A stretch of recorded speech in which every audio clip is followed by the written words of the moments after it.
बोला नहीं नहीं मम्मा हो गया, आप देख लीजिए एक बार। फिर जब उन्होंने देखा बोला रोल नंबर लेके आओ अब तुम। तो उन्होंने तो पहले 5 मिनट तक बिलीव ही नहीं किया कि मेरा रैंक आ गई है। लेकिन जब आई तब उनके आंखों से भी आंसू आ गए, मेरे आंखों से भी आंसू आ गए। हर एक इंसान के लाइफ में उसके फादर एक बहुत ही प्रोमिनेंट फिगर प्ले करते हैं रोल। इसमें हार्डवर्क, स्मार्ट वर्क और प्रैक्टिस का पार्ट है, वो मुझे लगता है मेंस में बहुत ज़्यादा इंपॉर्टेंट है। जिसको ऑप्शनल चूज करने में बहुत डिफिकल्टी आ रही है तो उनको आप क्या देंगे, how to choose optional? Interview process से सिर्फ एक ही चीज़ सीखी है कि ऑनेस्टी इज ऑलवेज रिवॉर्डेड। तो पिछले मुझे याद है कि मेरे आंखों से आंसू निकल रहे थे क्योंकि पिछले बार क्या हो गया था। जीत और हार आपकी सोच पर निर्भर करती है। अगर मान लो तो हार होगी और ठान लो तो जीत होगी। Hello everyone, my name is Nikita and welcome to Unacademy.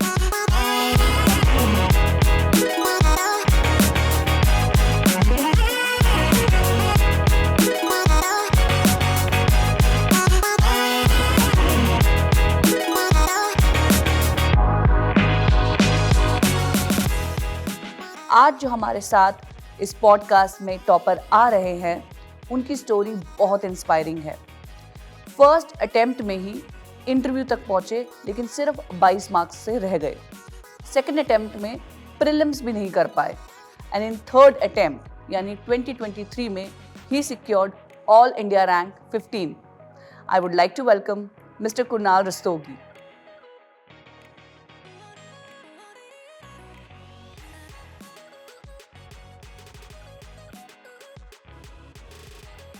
Hi Kunal, welcome to Unacademy and very congratulations on your rank. Thank you ma'am. All India rank 15. Yes ma'am. So ये expected थी और क्या कर रहे थे आपने जब लिस्ट में अपना नाम देखा? ज़्यादा नीचे आना ही नहीं पड़ा, सिर्फ 15 नंबर पे ही आपको अपना नाम दिख गया। तो expected थी number 1 and number 2, what you were doing exactly that time? Ma'am expected तो मेरे वाइल्डेस्ट ड्रीम्स भी नहीं थी। ये रैंक तो मैंने कभी ज़िंदगी में एक्सपेक्ट नहीं की थी। मैंने 2021 में जब अटेम्प्ट दिया था तो मेरा 23 नंबर से रह गया था। अच्छा। तो मुझे लगा 2 साल में मैं 20-30 नंबर और कवर अप कर लूँगा। तो रैंक तो आने का उम्मीद था, लेकिन इतना ऊपर आएगा वो तो गॉड्स ग्रेस ही बोलूँगा मैं कि ये रैंक आ गई मेरी। और जहाँ तक मैं क्या कर रहा था उस समय, तो मैंने अपने सारे दोस्तों को बोल के रखा था कि जब अगर रैंक आती है या लिस्ट में नाम दिखता है तभी फ़ोन करना। तो लिस्ट जैसे ही PDF आई मैंने खोलना शुरू किया और मेरे को 2-3 फ़ोन आ गए।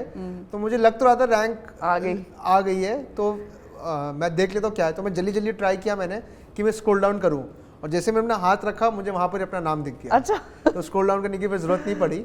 तो वो काफ़ी अच्छा कोइंसिडेंस था उस दिन। So फैमिली और सब कैसा फील कर रहे थे उस टाइम? मैम उस दिन काफ़ी मेरी एक्सपेक्टेशन भी पता नहीं क्यों हाई थी। अच्छा। कि क्योंकि मेरा बर्थडे भी था उस दिन। Oh wow. तो मुझे ये लगा था कि अगर कोई लकी डे हो सकता है मेरे लिए आज, तो इससे लकी डे तो नहीं हो सकता। बिल्कुल। तो आई वॉज वेरी होपफुल कि कुछ अच्छा रैंक भगवान दे दे मेरे को, और वो गिफ्ट काफ़ी अच्छा मिला। और बहुत अच्छा ही गिफ्ट दिया भगवान ने हमको। उस समय मेरी सिर्फ मॉम मेरे साथ थी, मेरे फादर ड्यूटी पे थे, वो वेस्ट बंगाल में इलेक्शन ड्यूटी पे थे। तो मेरी मॉम को मैंने बताया जब, तो वो रोने लगी। मुझे बिलीव, उन्होंने बोला नहीं मुझे बिलीव नहीं हो रहा, फ़ोन लिखाओ मेरे को पहले। तो मैंने बोला नहीं नहीं मम्मा हो गया, आप देख लीजिए एक बार। फिर जब उन्होंने देखा बोला रोल नंबर लेके आओ अब तुम। तो उन्होंने तो पहले 5 मिनट तक बिलीव ही नहीं किया कि मेरा रैंक आ गई है। लेकिन जब आई तब उनके आंखों से भी आंसू आ गए, मेरे आंखों से भी आंसू आ गए, क्योंकि 3 साल की जर्नी रही है मेरी, और फाइनली एक लॉजिकल कंक्लूजन इसको मिल गया। बिल्कुल, वो जो माँ की खुशी होती है उसकी तो कोई बराबरी नहीं कर सकता। नहीं मैम बिल्कुल, वो वर्ड्स में डिस्क्राइब करना तो दूर की बात है, मतलब मैं सोच भी नहीं पा रहा हूँ उसको, वैसी फीलिंग थी। वो खुशी देख के आपकी, हमारी खुशी दुगनी हो जाती है अपने पेरेंट्स की खुशी देख के। बिल्कुल मैम, बिल्कुल मैम। तो जैसे कि आपने बताया फर्स्ट अटेम्प्ट आपने दिया और उसमें से 22 नंबर से आपका रह गया। सो जो फर्स्ट अटेम्प्ट आपने दिया, so that time you were confident कि होगा, मतलब उस टाइम आप डीप इनसाइड जब तक रिजल्ट नहीं आया था क्या सोच रहे थे? Hello everyone, welcome to Unacademy. मैं हूँ अनअकैडमी के ORN सेंटर में। यहाँ पे UPSC के बेस्ट फैकल्टीज़ हैं और लर्नर्स का फीडबैक भी बहुत अच्छा है। नया बैच 29 अप्रैल को शुरू हो रहा है, तो आप सेंटर विजिट कर सकते हैं इंक्वायरी के लिए। हिंदी मीडियम स्टूडेंट्स के लिए अनअकैडमी का एक सेंटर मुखर्जी नगर में भी है। नया बैच 24 अप्रैल को शुरू हो रहा है, आप इंक्वायरी के लिए वहाँ भी विजिट कर सकते हैं। अनअकैडमी का एक सेंटर प्रयागराज में भी है। नया बैच 22 अप्रैल को शुरू हो रहा है, तो आप इंक्वायरी के लिए वहाँ भी विजिट कर सकते हैं। अपनी प्रिपरेशन को बेस्ट चांस देने के लिए आज ही अपने नियरेस्ट सेंटर विजिट कीजिए। अगर आप ORN में हैं तो ORN में, मुखर्जी नगर है तो मुखर्जी नगर में, और अगर प्रयागराज है तो प्रयागराज में। तीनों की लोकेशन डिस्क्रिप्शन में डाल दी गई है। मैम उस समय मैं इमेच्योरिटी कहूँगा अपनी कि अच्छा। मैं कॉलेज से जस्ट पास आउट हुआ था and everything was working in my favour. So immaturely मैंने कह दिया था लोगों से कि नहीं इस बार तो हो ही जाएगा। अच्छा। But I under estimated UPSC. तो मैंने उस अटेम्प्ट में जब मुझे लगा कि हो ही रहा है सब कुछ तो ये भी हो जाएगा, तो मैंने पढ़ना ही बंद कर दिया था एक तरीके से। ओके। तो मैंने नेक्स्ट अटेम्प्ट के लिए तैयारी नहीं कर पाया। फाइनली मंडे को रिजल्ट आया, इसमें नहीं हुआ। फिर एक हफ्ते बाद प्रीलिम्स आया, उसमें भी नहीं हुआ क्योंकि मैंने तैयारी नहीं की थी, मैं ज़्यादा ओवर कॉन्फिडेंट हो गया।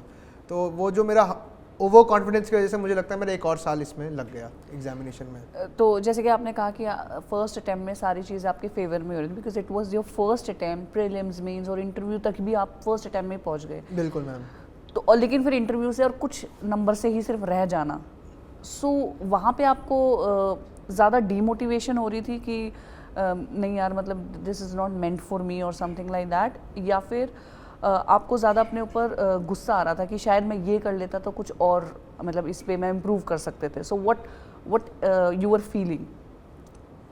तो मुझे गुस्सा ही आ रहा था टू बी ऑनेस्ट, क्योंकि मैंने इस एग्जामिनेशन की डिफ़िकल्टी के लेवल को मैंने शायद ठीक से एनालाइज नहीं कर पाया, और वो मेरी ही गलती है। जो लेवल ऑफ कंपटीशन एग्जामिनेशन में है तो आपको फुल हमेशा अपना बेस्ट देना है, चाहे कोई भी पार्ट हो। और अगर आपने कोई भी पार्ट में ज़्यादा ओवर कॉन्फिडेंट दिखाया तो यूपीएससी आपको हम्बल ज़रूर कर देता है, जो मेरे साथ हुआ। तो फिर मैंने गुस्सा पहले एक था, लेकिन फिर वो बाद में एक एनालिटिकल माइंडसेट में चेंज हो गया कि देखूँ तो सही कि कहाँ मेरा रह गया। तो मैंने अपने पहले मार्कशीट एनालाइज की, इंटरव्यू जो मेरा 2021 का था। फिर जब मैंने अपने प्रीलिम्स की मार्कशीट एनालाइज की तब मेरे को पता चला मेरा एक मार्क्स से छूट रहा है, और फाइनली भी जब रिजल्ट आया तो पता चला कि मेरे 65 नंबर थे and the cut off was 66 for CSAT. तो मुझे समझ में आ गया कि मैं मिस तो किया है मैंने मार्क, लेकिन बहुत सारे बड़े मार्जिन से नहीं किया है। तो I have a decent chance कि अगर मैं फिर से एक साल लगूँ दोबारा तो शायद मैं इस एग्जामिनेशन को क्रैक कर सकूँ। तो यही सोच लेके मैंने फिर अपना अगला एक साल भी इसमें लगाया, और फॉर्चुनेटली इस बार रिजल्ट फेवर में आया। बिल्कुल। तो जब आपके साथ ये सारे अप्स एंड डाउन चल रहे थे तो आपको ये नहीं लगा कि चलो एक साल मैं गैप लेके तैयारी करूं? आपने इस तरीके से कुछ नहीं सोचा? मैम गैप तो ऑलरेडी यूपीएससी ने दे दिया था मेरे को कि मेरा प्रीलिम्स क्वालिफाई नहीं हुआ।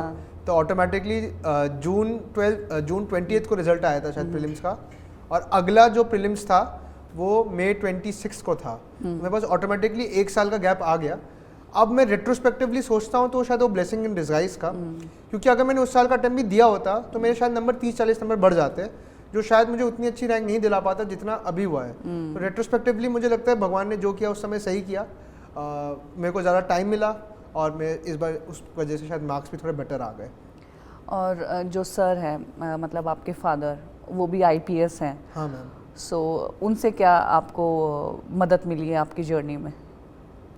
मैम पढ़ाई रिलेटेड तो बहुत, और क्या वही मोटिवेशन रहे हैं आपके? नहीं मैम, डेफिनेटली हर एक इंसान के लाइफ में उसके फादर एक बहुत ही प्रोमिनेंट फिगर प्ले करते हैं रोल, और इस केस में उनका जो प्रोफेशन था वो भी मैच करता था मेरे ड्रीम से, तो एक एडेड एडवांटेज था मेरे पास पहले से। लेकिन मैम मैं ये बोलना ज़रूर चाहूँगा कि सिलेबस जो पहले था 95 में जब उन्होंने एग्ज़ाम दिया था और जो अब सिलेबस है विच इज़ वेरी डिफरेंट। तब वो मुझे बताते थे कि तब 2 प्रीलिम्स के पेपर होते थे और दोनों ही काउंट होते थे मेरिट में, जिसमें एक प्रीलिम्स का पेपर तब ऑप्शनल था। ओके। जो अब बिल्कुल भी वैसा केस नहीं है। प्लस जो एथिक्स का पेपर नहीं था पहले ये, तो पढ़ाई वाइज तो मदद बहुत ज़्यादा नहीं मिल पाई मेरे को, लेकिन जो उनका गाइडेंस था कि जो बेसिक फंडामेंटल फीचर्स हैं जो इस एग्जामिनेशन को क्रैक करने में चाहिए, that is dedication, Perseverance and hard work, वो चीज़ें उन्होंने मेरे को बार बार याद दिलाने की कोशिश की। और जब मेरा बुरा वक्त चल रहा था तो फिर मैंने वही उनकी जो 3-4 चीज़ें हैं जो वो बोलते थे क्वालिटी चाहिए, उसको इंकलकेट करने की कोशिश की अपने लाइफ में। सो जैसे कि सर आईपीएस है और आपको उनके साथ ट्रैवल करना पड़ता होगा बचपन में भी, तो आप कैसे अपनी सारी क्वालिफिकेशन जो एजुकेशन है उसको एक लेवल पे रखते थे? बिकॉज आप ट्रैवल कर रहे हो, आपके दोस्त चेंज हो रहे हैं, आपकी पढ़ाई चेंज हो रही है, so how you were dealing that when you were child? Definitely ma'am, it was a challenge. मुझे पहले चैलेंज लगता था कि जैसे मैंने दोस्त बनाए वो दोस्त चले गए। तो I studied in Tripura, I studied in Delhi, I studied in Lucknow, फिर मैं कुछ दिन जोधपुर वगैरह में भी मैंने स्टडी किया। लेकिन उससे मुझे अब रेट्रोस्पेक्टिवली जब मैं सोचता हूँ तो मुझे लगता है वो काफ़ी एक बड़ा बून था मेरे लिए कि मुझे इतने सारे एक्सपोजर्स और एक्सपीरियंसेस मिले इस देश के अलग अलग पार्ट्स के, और उसी वजह से शायद मेरे को सिविल सर्विसेज करने का और भी मन था, because I wanted to serve in. जब मुझे एक्सपीरियंस मिला है कोई चीज़ का तो मैं वापस भी देना चाहूँगा उसको। तो ये सिविल सर्विसेज फिर मेरे मोटिवेशन जो था वो कन्विक्शन में बदल गया जो था मेरे पास। साथ ही में ये एक प्रॉब्लम भी क्रिएट किया मेरे लिए, जैसे इस बार ही मैंने तीनों प्रीलिम्स 3 अलग अलग शहरों से दिए हैं। तो पहला प्रीलिम्स मैंने अगरतला से दिया, अच्छा। फिर मेंस गुवाहाटी से दिया, फिर मैंने अपना सेकंड प्रीलिम्स लखनऊ से दिया, थर्ड प्रीलिम्स मैंने अपना जोधपुर से दिया, और मेंस मैंने अपना जयपुर से दिया। तो मेरा पूरा इंडिया करीब करीब कवर हो चुका है, बीच में थोड़े दिन बैंगलोर भी रहा। तो I think I have covered the whole India. तो वही भारत दर्शन आपने पहले ही कर लिया। हाँ मैम, काफ़ी मेरा ट्रैवलिंग तो हो गई थी बहुत ज़्यादा। तो जैसे कि सर आईपीएस हैं, तो आपको ज़्यादा प्रेशर भी, जो सोसाइटल प्रेशर, फैमिली प्रेशर भी फील हो रहा था कि अगर ऐसा होता है ना कि पापा हैं और आप नहीं कर पाए तो फिर मतलब क्या सब एक होता है ना कि पेरेंट्स जब एक पोजीशन पे होते हैं तो आपको ज़्यादा प्रेशराइज्ड फील करते हो उस कहते हैं कि अपने पापा का या अपने पेरेंट्स का नाम बनाने के लिए और ऊंचा करने के लिए, तो वो कुछ ऐसा प्रेशर भी था आपके ऊपर, सोसाइटी या फैमिली प्रेशर? हम सबके लाइफ में प्रेशर्स होते हैं, और मेरे ख्याल से हम जिस सोसाइटी में रहते हैं, जिस तरह का हमारा इन्वायरमेंट है, उसमें सोसाइटी वाले बहुत एक्सपेक्ट करते हैं। अगर आपके फादर ने कुछ किया हो और नहीं भी किया हो तो भी बहुत एक्सपेक्ट करते हैं। सोसाइटी का एक रोल, फैमिली का भी एक रोल तो रहता है, साथ ही साथ एक इंटरनल प्रेशर भी रहता है एक्सटर्नल के अलावा, कि भाई आपके अगर फादर ने कुछ किया है तो आपको भी एक जज्बा रहता है कि मुझे भी करना है। लेकिन उन्होंने ऐसा कभी नहीं बोला मेरे को, उन्होंने हमेशा ही बोला कि तुम जो करो वो अच्छे से करो, चाहे वो सिविल सर्विसेज हो, चाहे वो इंजीनियरिंग हो, चाहे कुछ भी हो। तो उनकी तरफ से प्रेशर नहीं था, बस हाँ मेरे इंटरनल प्रेशर था, और बाकी जो फैमिली मेम्बर्स हैं उनकी तरफ से भी प्रेशर तो हमेशा से ही था। आपका एजुकेशनल बैकग्राउंड क्या था? तो मैंने क्लास 10, 11, 12 CMS गोमती नगर से किया, लखनऊ में जो है। उसके बाद मैंने ग्रेजुएशन किया बिट्स पिलानी से, अच्छा। सिविल इंजीनियरिंग में, और मैं वहाँ पर 2021 में पास आउट हो गया। अच्छा, तो आपने इंजीनियरिंग करियर कंटिन्यू करने की नहीं सोची कि? नहीं, मैंने सोचा ज़रूर था। आपने ये कब सोचा था कि IAS बनना है और UPSC करना है? कब आपके जहन में आई थी ये चीज़? सोचा तो हमेशा से था, हमेशा से, लेकिन वो कन्विक्शन मेरा बदला कॉलेज में। अच्छा। तो मैं जब अपना career, long term career path evaluate कर रहा था, तो मुझे हमेशा कोई ऐसी सर्विस करनी थी जहां मैं पब्लिक से डायरेक्ट डीलिंग कर पाऊँ। और मैंने थोड़ा कॉर्पोरेट एक्सपीरियंस भी लिया अपने इंटर्नशिप्स के थ्रू, तो मुझे वो लगा कि मेरे लिए शायद वो नहीं बना हुआ है। तो वो फिर जो मेरा एक क्या बोल सकते हैं, एक लर्निंग था सिविल सर्विसेज का, वो कि मुझे करना है ये, वो मेरा कन्विक्शन में कॉलेज में ही बदल गया। स्पेसिफिकली 4th ईयर तक आते आते मैंने सोच लिया था कि I will be giving civil services, और फिर मैंने इससे प्लेसमेंट में भी नहीं बैठा था अपने कॉलेज में। तो क्या आपकी स्ट्रैटेजी रही थी, ओवरऑल स्ट्रैटेजी आपकी? प्रीलिम्स से शुरुआत करते हैं, फिर मेंस एंड देन इंटरव्यू।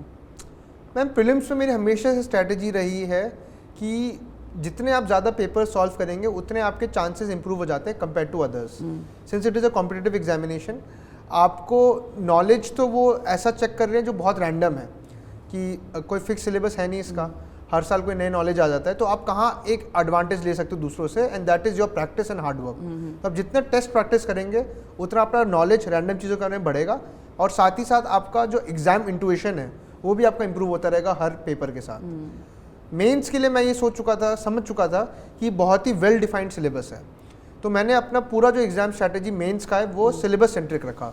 जितने भी सिलेबस में कीवर्ड्स मेंशन्ड है उनके अलग अलग नोट्स बनाए, उनको फिर मैंने ट्राई किया कि मैं उसके एग्जामिनेशन जितने ज़्यादा लिख सकूँ उतना लिख पाऊँ, और मेरी इसमें हार्ड वर्क, स्मार्ट वर्क और जो प्रैक्टिस का पार्ट है वो मुझे लगता है मेंस में बहुत ज़्यादा इंपॉर्टेंट है। तो मैंने कुछ करीब 50 टेस्ट लिखे होंगे इस बार, अच्छा। Between prelims and mains this year, कि मैं अपने आप को एकदम एग्जाम रेडी कर लूँ इन्वायरमेंट के लिए।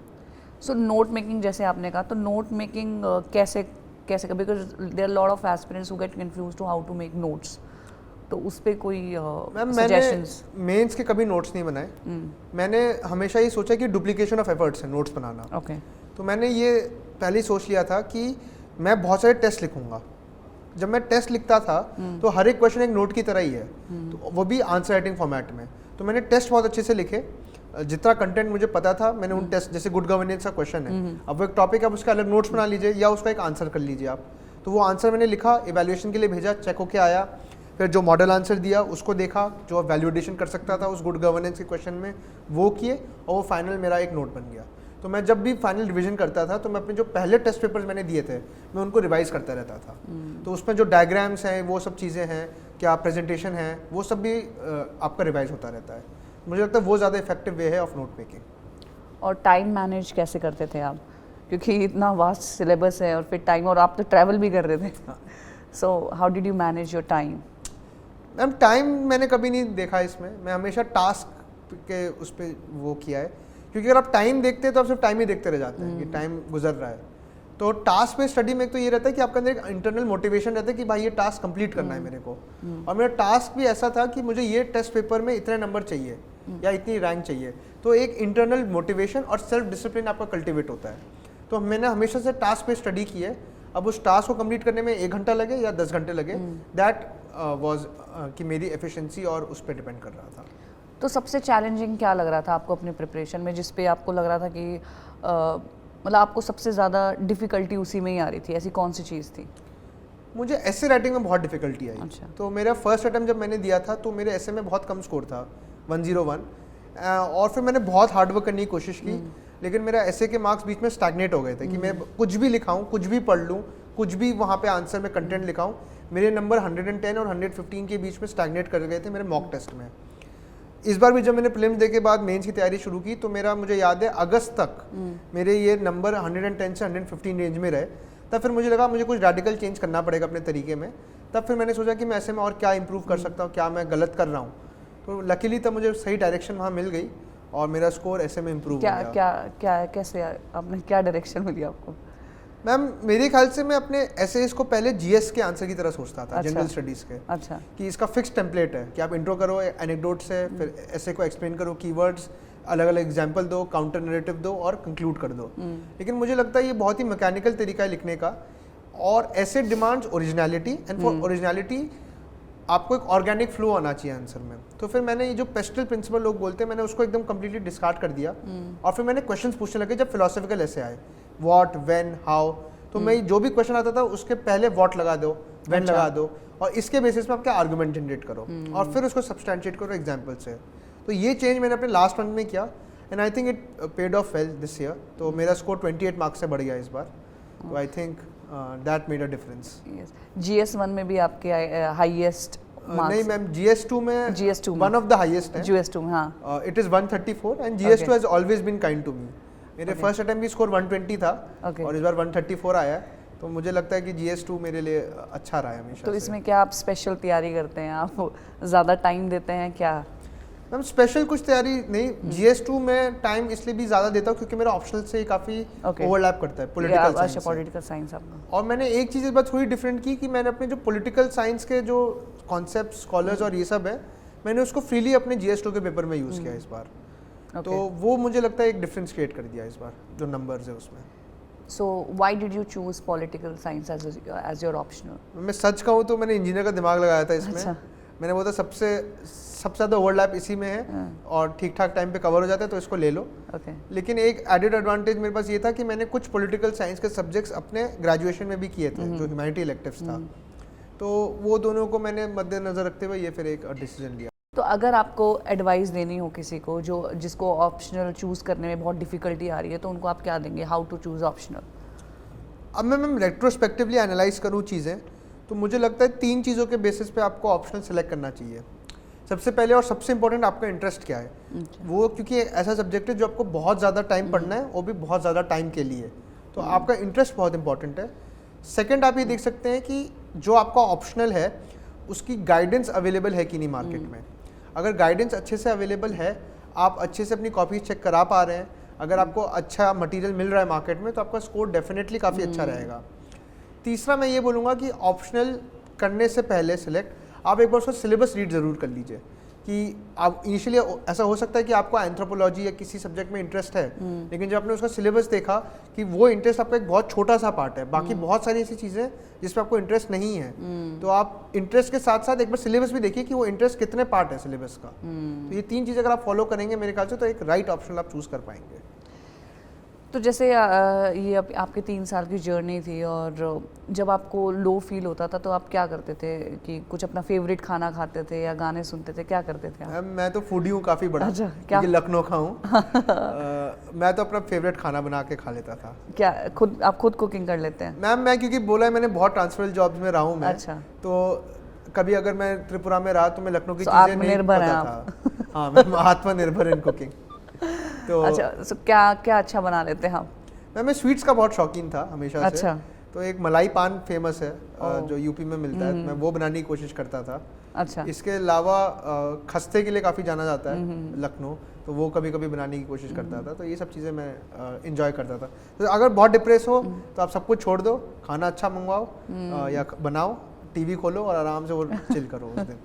सो लखनऊ में ऐसी कोई स्पेशल जगह आपकी जो मतलब जाते हैं कि टू गो है कि यहाँ पे तो जाना ही जाना है, ऐसी कौन सी जगह है?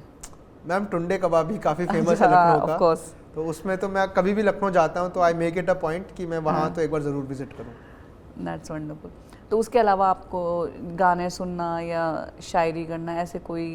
नहीं मैम, गाने मैं काफ़ी सुनता। अच्छा। मैं सुनने बहुत शुरू कर दिए थे, पहले इंग्लिश से शुरू किया लेकिन अब हिंदी की भी काफ़ी गाने, जैसे पीयूष मिश्रा सर हैं जिन्होंने गैंग्स ऑफ वसेपुर का गाना बनाया, मैं उनके काफ़ी चीज़ें सुनता था। अच्छा। और इसके अलावा मोटिवेशनल सॉन्ग्स काफ़ी आजकल हैं, वो सब चीज़ें सुनता था।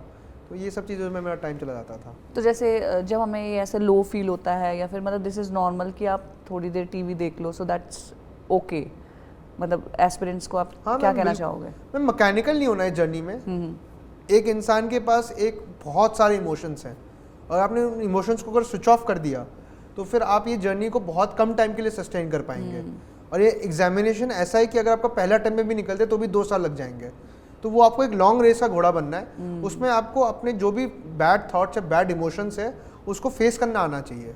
वो आप फेस तभी कर पाएंगे जब आपके पास कोई ऐसी हैप्पीनेस का सोर्स होगा जो इस प्रिपरेशन के आउटसाइड है। वहाँ पे आपकी सारे हॉबीज़ और ये सब चीज़ें होती हैं। जैसे इंटरव्यू में भी बताते हैं कि आपको एक हॉबी का सेक्शन लिखना है, वो बहुत ही इंपॉर्टेंट सेक्शन मेरे को लगता है, बिकॉज इस लाइफ में काफ़ी प्रेशर रहता है, चाहे आप बिफोर सर्विसेज आएँ या आफ्टर सर्विसेज आएँ, तो there should be something to vent that frustration out. और वहाँ हॉबीज़ का बहुत काम आता है। तो जो भी हॉबी हो आपको प्रैक्टिस करना चाहिए वो। सो जैसे कि अभी आपने इंटरव्यू का बोला, तो आपसे किस बारे में ज़्यादा क्वेश्चंस पूछे थे इंटरव्यू में? मैम इस बार तो मेरा इंटरव्यू काफ़ी एनालिटिकल और सिचुएशनल बेस्ड था कंपेयर टू लास्ट ईयर। काफ़ी इन्होंने कुछ तो काफ़ी आउट ऑफ द बॉक्स अजीब क्वेश्चन पूछे। जैसे मेरे को अभी भी याद है कि सर जो थे ऑनरेबल मेंबर, वो स्वच्छ भारत मिशन और जल जीवन मिशन के बारे में बात कर रहे थे। तो उनका पहला क्वेश्चन, तो मैंने स्वच्छ भारत मिशन के बारे में बोला कि ट्विन पिट लैट्रिन सिस्टम जो है वो स्वच्छ भारत मिशन में यूज़ होता है। तब उन्होंने पूछा जो तुम इतना ट्विन पिट लैट्रिन सिस्टम के बारे में बता रहे हो, बताओ how much water is there in one flush. तो मैं सर शॉक्ड हो गया कि यूपीएससी का एग्जामिनेशन है कि किसका। फिर इसके अलावा उन्होंने अवधी कुजीन के बारे में पूछा मेरे से कि वाजिद अली शाह हैं, वो अवध में भी रहे और बंगाल में भी जाके रहे, तो अवधी बिरयानी और बंगाली बिरयानी में उन्होंने क्या डिफरेंसेस क्रिएट किए और क्यों क्रिएट किए। तो ये सारे क्वेश्चंस उन्होंने पूछे थे। सो जैसे अब ऐसे क्वेश्चन से आप आपको लगता है कि मैं जवाब नहीं दे पा रहे या क्या बोलना है, तो उस टाइम आप उस सिचुएशन को कैसे हैंडल करते हो? देखिए मैम, वही चीज़ वो चेक कर रहे हैं एक्चुअली। अच्छा। कि अगर ऐसे बाउंसर क्वेश्चन पूछें तो जो कैंडिडेट है वो कैसे रिएक्ट कर रहा है। अब इसका 2 तरीका है, या तो आप फ्लैबरगास्टेड हो जाएं उस क्वेश्चन के बेसिस पे और अपने आगे का इंटरव्यू भी खराब कर लें, या फिर आप समझ लें कि ये बाउंसर क्वेश्चन है, एक्सेप्ट करें उसको और नेक्स्ट क्वेश्चन को फिर एक न्यू एनर्जी के साथ आप आंसर करें।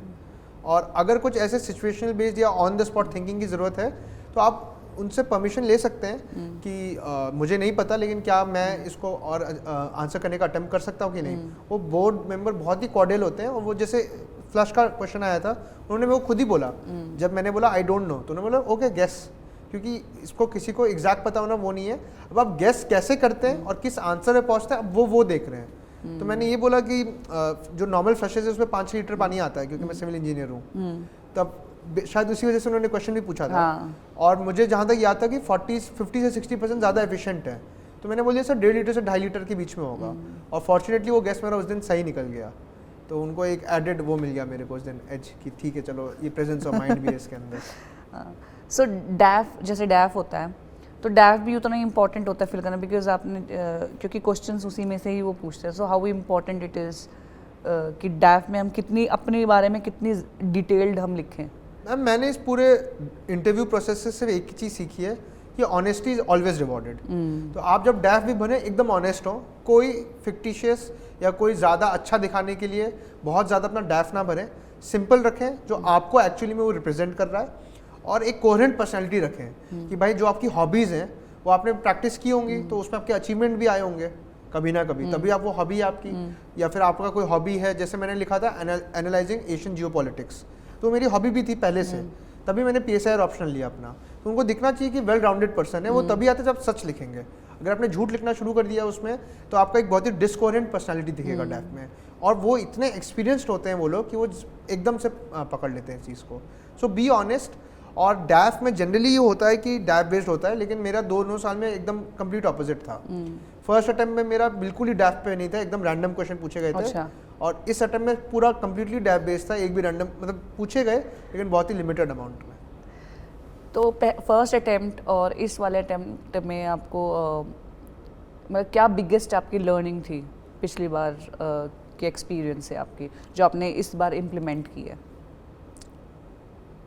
मैम मुझे लगता है कि प्रैक्टिस एक चीज़ थी जो मैंने फर्स्ट टाइम में बहुत नहीं की, स्पेसिफिकली आंसर राइटिंग की, and that reflected on my mains marks. Second मैंने मैम ये चीज़ सीखी है इस पूरे जर्नी में कि बी योर सेल्फ, चाहे whatever stage it is. Interview में मुझे जैसे फर्स्ट अटेम्प्ट में बोला गया कि नहीं हैंड मूवमेंट नहीं होने चाहिए, you should be absolutely formal, आपको बहुत ही पोलाइट होना चाहिए, हमेशा हंसते रहना चाहिए।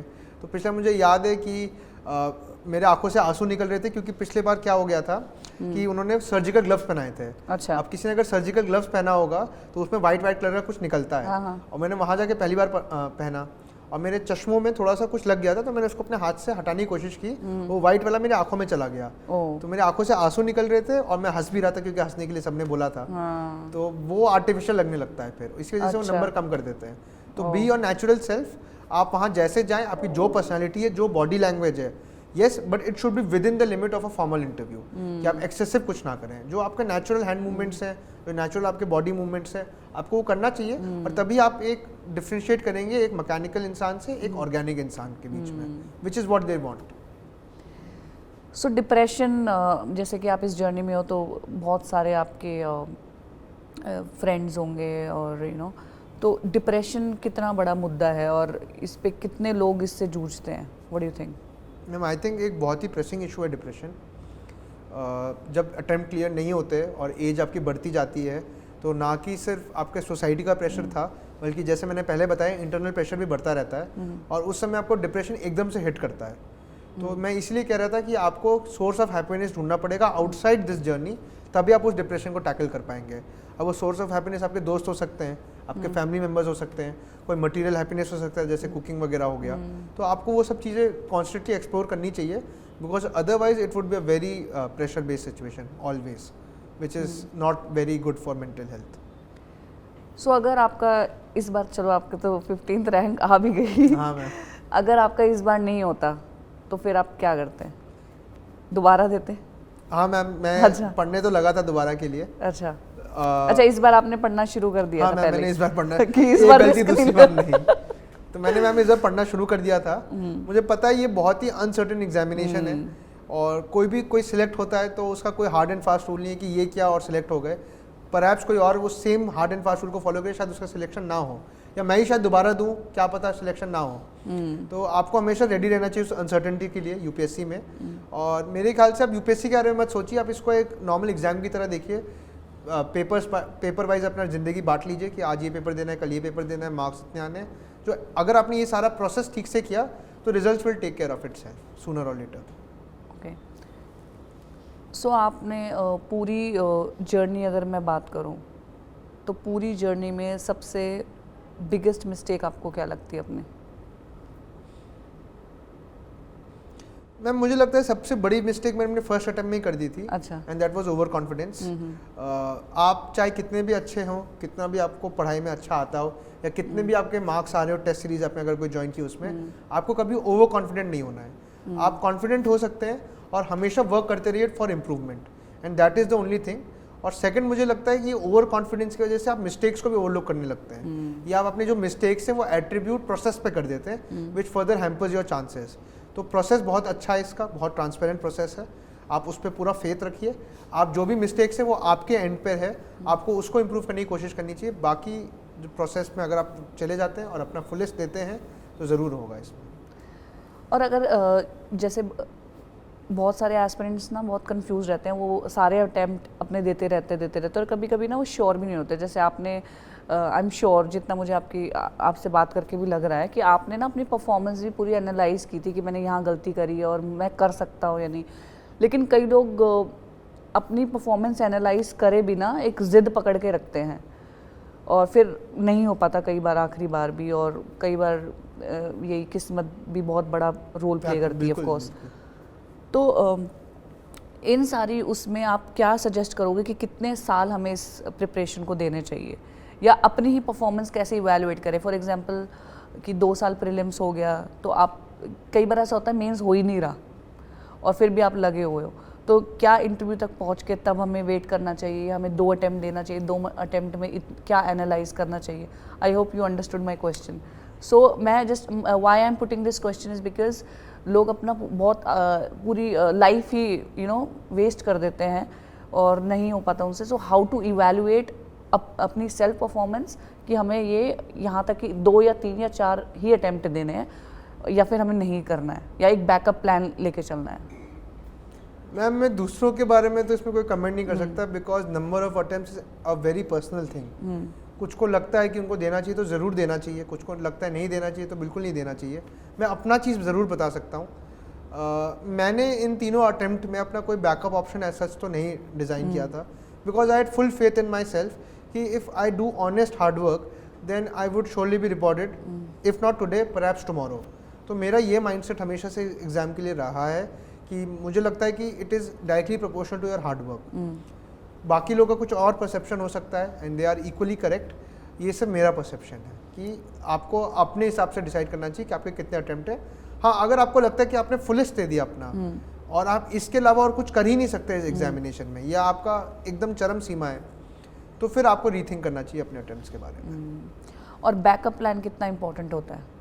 क्योंकि कई लोग बैकअप प्लान ना होने के कि नहीं, पहले बैकअप प्लान रखा नहीं, उसके बाद नहीं, किसी कारण ऑफ कोर्स इतने लोग एग्ज़ाम देते हैं, सबका तो नहीं होता है। बिल्कुल बिल्कुल। तो उसके बाद ना मैंने खुद देखे हैं लोग, बहुत सारे एस्पिरेंट्स देखे हैं कि सारे अटैम्प्ट जब खत्म हो जाते हैं, कोई बैकअप प्लान नहीं होता और वो डिप्रेशन में चले जाते हैं। और मैं कह रही हूँ कि वर्स्ट डिप्रेशन में, I have seen those people. तो उनके लिए आई फील बैड। तो आप क्या कहना चाहेंगे, बैकअप प्लान आपको रखना चाहिए कि नहीं रखना चाहिए? मेरे ख्याल से जितने भी लोग ये एग्जामिनेशन दे रहे सब ग्रेजुएट्स हैं, तो उनका बैक ऑफ द माइंड एक बैकअप प्लान तो रहता ही है। बात होती है कब आप उसको इम्प्लीमेंट करना। फर्स्ट अटेम्प्ट के बाद बहुत लोग अपना बैकअप प्लान पे जाते हैं, सेकंड के बाद या थर्ड के बाद। मेरे को ये लगता है कि 3 अटेम्प्ट तो आपको इसको अच्छे से देने चाहिए and after that you should start exploring your backup plan. जैसे मैंने भी अपना एक्सप्लोर करना शुरू कर दिया था कि इस बार अगर यूपीएससी नहीं होता बाई चांस, मैं अपना यूपीएससी तो दूंगा ही, फिर और भी जो एग्जामिनेशंस हैं या फिर जो प्राइवेट सेक्टर में अगर जाना है तो अपना रेज्यूमे वगैरह बनाना। I had started planning for that eventuality as well. तो सबसे बेस्ट मोमेंट आपकी क्या है पूरी जर्नी में, which you would cherish for life? I think जिस दिन रिजल्ट आया, it was a magical moment for me. मैंने जो चीज़ कभी नहीं एक्सपेक्ट किया था मेरे साथ वो हो गया, and specifically on my birthday, so it was an added benefit. तो मैं वो तो हमेशा, ये तो है, ये तो सबके लिए ही है, आपकी फैमिली। लेकिन इसके अलावा भी कोई ऐसी मोमेंट बताइए अपनी जर्नी में, अपने फ्रेंड्स के साथ या कुछ भी। यूपीएससी की जर्नी में पूरी यूपीएससी की जर्नी में मेरे ख्याल से इसके बाद सबसे हैप्पी मोमेंट मेरा था जब मेरा फर्स्ट प्रीलिम्स निकला था। अच्छा, वो आपको उस टाइम जब फर्स्ट आपने अटेम्प्ट दिया था, आपको मतलब इतना माइंड में था कि हाँ मैं ये वाला निकालूं, आपको ये था कि प्रीलिम्स निकाल लोगे या पूरा एग्जाम क्रैक कर लोगे? कुछ नहीं सोचा था उस अटेम्प्ट के बारे में। मैंने मतलब ऐसे तो नहीं दिया था, I had studied for 3-4 months, लेकिन उस साल प्रीलिम्स क्वालिफाई होना, क्योंकि उस साल सिर्फ 9,200 कैंडिडेट सेलेक्ट हुए थे, which was one of the lowest. तो मुझे बहुत कम उम्मीद थी उस साल निकलना। और उस बार भी मेरी उम्मीद से बहुत बेटर चीज़ हो गई थी माय प्रीलिम्स निकलना। तो वो भी मेरे लिए बहुत ही ज़्यादा, क्योंकि पहला प्रीलिम्स निकलना सबके लिए बहुत ही इंपॉर्टेंट पार्ट रहता है। तो वो मेरे ख्याल से सेकंड बेस्ट मोमेंट था मेरी यूपीएससी जर्नी का। जैसे कि अब आपने एग्ज़ाम दिया है और सर भी सर्विस में, आपके फादर, तो आपको क्या लगता है कि ऐसी कौन सी चीज़ है जो यूपीएससी एग्ज़ाम का जो प्रोसेस है उसमें कोई बदलाव हमें लाना चाहिए, आई मीन लाना चाहिए अगर आपको मौका मिले तो? मैं बस एक ही बदलाव बोलूँगा, वो है जो आंसर की है उसका, वो थोड़ा पहले निकाल देना चाहिए प्रीलिम्स अच्छा। एग्जाम, ताकि आदमी इवेलुएट कर सके कि अच्छा। उससे कितने मार्क्स आ रहे हैं। तो बस एक मेरे ख्याल से यही एक छोटी चीज़ है जो शायद यूपीएससी बदल सके। बाकी I think the process is very impeccable. वो जो मैंडेट के साथ बनाया गया है, it is absolutely testing that, और बाकी सब तो I think it should remain the same. Okay, so जैसे इस टॉपर से सब बात करते हैं, हम बहुत उनकी जो ये अचीवमेंट है, वी शेयर दैट अचीवमेंट, और हम उनको ऑफ कोर्स विशेस देते हैं, बधाई देते हैं। But there so many aspirants जो नहीं, जिनका इंटरव्यू तक जाके नहीं हो पाया, और आप तो इंटरव्यू तक गए हो, तो आपको पता है कि वो वहाँ जो डीमोटिवेशन आती है ना, जो वहाँ पे सेटबैक्स आते हैं कि वहाँ तक पहुँचने के बाद, because you were in that journey, आप इक्वली हार्डवर्क देते हो उसमें, लेकिन इंटरव्यू तक ना होना इज़ वेरी बिग थिंग।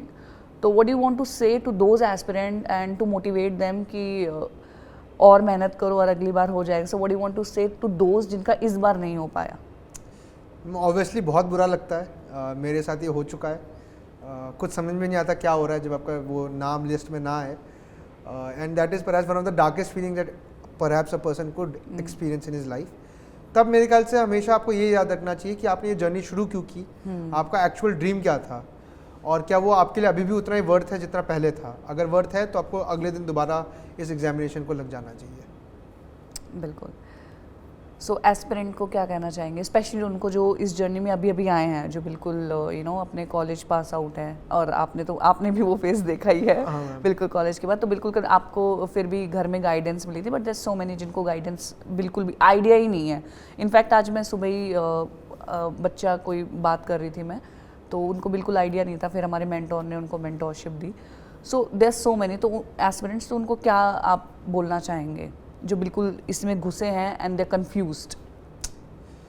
मैं यही कहना चाहूँगा कि अपने रिसोर्सेज को लिमिटेड रखो, अपने रिवीजन को इंक्रीज़ करो, और पेशेंस एंड हार्डवर्क के साथ इस जर्नी में आप घुसिए, क्योंकि ये एक लंबी जर्नी हो भी सकती है, नहीं भी हो सकती है, लेकिन you have to be prepared for both the इवेंचुअलिटीज़।